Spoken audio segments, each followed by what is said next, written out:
It's an absolute no-brainer that Taito's Arkanoid would receive widespread conversion to home game systems. When it surfaced in arcades in 1986, its intelligent update of the classic bat and ball gameplay first seen in Atari's Breakout made it the kind of game you had to pay attention to. It was a bold reinvention of a simple game template, adding power-ups, enemies, varied brick layouts in each stage, and even an overblown backstory made it a rather grandiose effort. But rather than being novelty features, these added a lot to the basic brick-breaking premise, and made it a remarkable game in its own right. I've enjoyed a great many of its different computer and console ports, because it's the kind of thing you can dive straight into. And truthfully, you'd think it was hard to do wrong. But of all the conversions I've played, there's one that stands out as being especially frustrating when viewed from the vantage of the present day. And that would be the NES port. Because it's a conversion that shows how efforts to accurately recreate an arcade experience on domestic hardware don't necessarily stand up to the passing of time.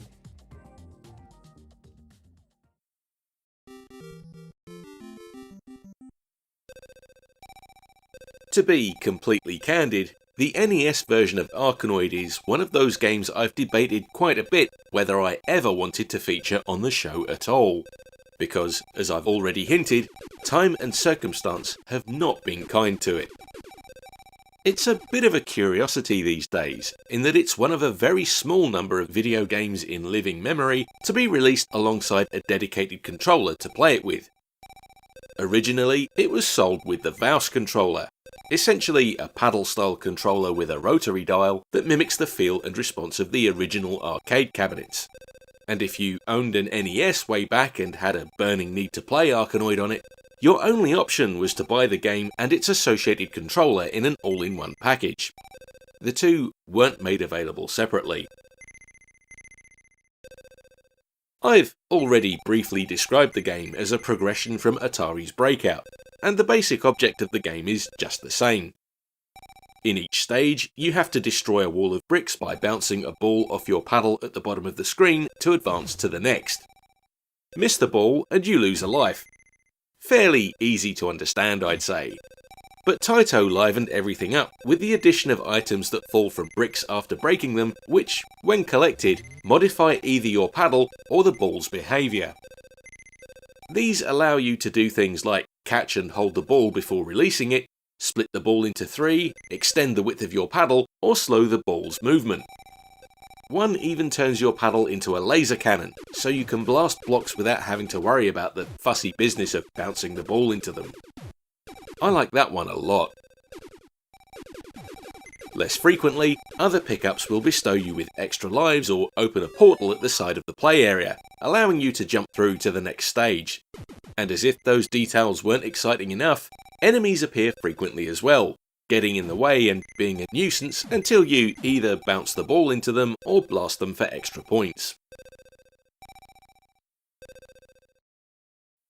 In terms of presentation and accuracy, this is about as close a coin-op conversion as you can get on the NES.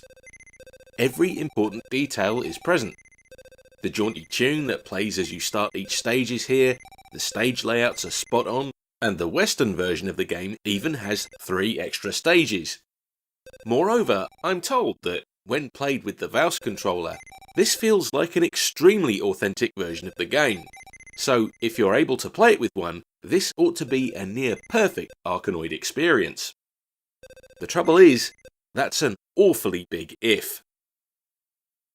Here's the rub. I'd like to be able to tell you that I'd made the effort to track down a Vaus controller and played the game with it myself, because those things seem essential if you want to get the best from this conversion. Honestly, it feels like an admission of failure to say that I couldn't do that, but as of the time of my putting this review together, those things are rarer than gold dust.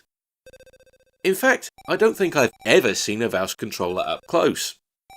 Arkanoid was the only NES game released in the West to make use of it. In Japan, the equivalent Famicom console had its own Vaus controller that worked with Arkanoid and one other game, Taito's Chase HQ. I believe the Famicom version of Arkanoid 2 also worked with it, but I had a hard time nailing down any concrete information on that during my research for this video. It's kind of a moot point though, because the Japanese controller is incompatible with North American and European NES consoles, and given that it was only ever exclusively available to buy with the game, as you can imagine, there aren't many of them kicking about these days. Sadly, the nature of these things is that they wear out and break down over time, which means that when, or more to the point, if you find a Vaus controller for sale in an even halfway usable state, you can bet it'll go for a hefty price. This wouldn't be such a concern, and you can bet I wouldn't spend so much time talking about it here, if only the game featured a decent alternative method of control. But this is where Arkanoid's NES port falls down, and falls down hard. An option to play with a standard controller has been implemented, but it really feels like an afterthought, because D-pad control simply doesn't afford the speed and responsiveness you need to play Arkanoid properly. When you play the original arcade game, the way its analog dial control works is that turning it quickly equates to faster movement of your on-screen paddle. But when playing with the regular NES pad, the speed of the paddle's movement remains constant at all times. This has a catastrophic impact on gameplay. Without the variable speed of movement afforded by analog control, your on-screen paddle feels sluggish, very often meaning that you'll fail to reach the ball in spite of your best efforts.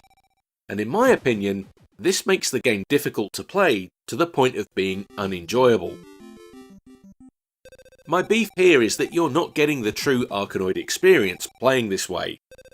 The deadweight feel of the paddle is certain to affect your playstyle for the worse.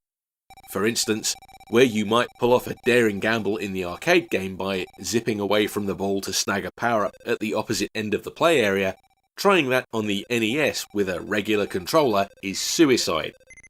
You'll simply never make it back to the ball in time if you do. It's an annoying flaw because it could have been easily addressed. Some versions of the game, like, off the top of my head, the Nintendo DS one, allow you to press a button in combination with D-pad inputs to speed up your paddle's movement, which is certainly not arcade accurate, but at least it works. And the NES gamepad could certainly accommodate that method if only the developers had thought to try it. Without a feature like that in place, Arkanoid on the NES becomes an exercise in playing safely and not taking risks. And even then, you'll still miss the ball more often than it feels like you should. This means that, sure, the game is playable, but only up to a point. And played this way, it loses a great deal of the gameplay nuance that makes the original so much fun.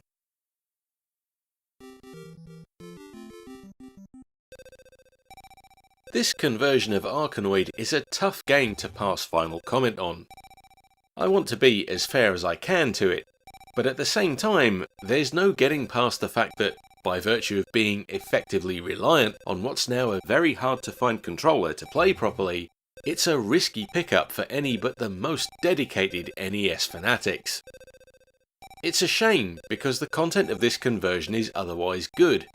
Its presentation feels very close to the original coin-op, it has the looks and sounds, and I can tell the gameplay is there. But unless you're determined, wealthy and lucky enough to source that controller, it's walled off behind lackluster gamepad control.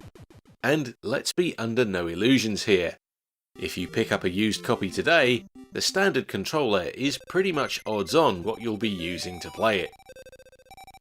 I feel like I could be kinder in my remarks on this one, because by all accounts, played with the required hardware, it's good fun. But as time goes by, finding those controllers in working condition is only going to get harder.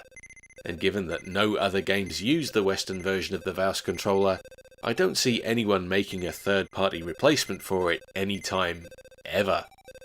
The demand just isn't there. With all that being the case, among the pantheon of Arkanoid ports, even though it's clearly made with a great deal of love for the original, I can't say this is one I'd recommend. Or, at best, it comes with a hefty buyer beware advisory.